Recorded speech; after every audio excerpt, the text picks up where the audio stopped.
parang gusto ko na ring maniwala kasi doon talaga patutungo eh.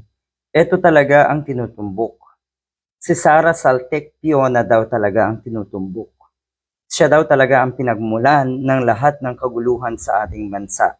Lahat ng kasinungalingan tungkol sa Pangulo, lahat ng kasinungalingan tungkol sa ating gobyerno, lahat ng kasinungalingan tungkol sa ating bansa. Siya daw talaga.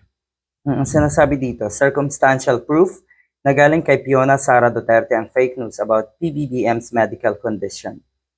Ang sinasabi nila ngayon, ito daw ay galing mismo sa Malacanang. Yung parang, ang Malacanang daw mismo ang naglabas ng balita na malubha si PBBM na kuno ay isinugod sa St. Luke's. Talaga lang. Dumating na kayo sa punto na hindi na kasi umuobra yung mga fake news nyo, yung mga kawalang hiyaan na ginagawa nyo, yung mga kasinungalingan na ginagawa nyo. Ngayon, ibibintang nyo yung kasinungalingan nyo sa nasa Malacanang. Ibabato nyo sa presidente. Ang lala. Remember, galing din sa kanya yung USB Polvoron fake news na sinakyan naman itong si Cathy Binag. Pambansang kabit ang tawag kay Cathy Binag dito sa post na ito. Yan. Pero yung saltik ni Fiona, incurable daw. Remember, galing sa kanya lahat daw ito. Karamihan sa mga fake news na ito ay mukhang may basbas daw talaga na itong si Sara Duterte. Ang lala, no? Ang lala.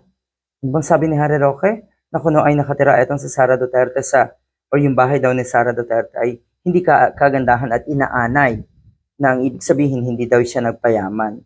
Baka ang totoong anay talaga sa ating bansa ay etong mga Duterte.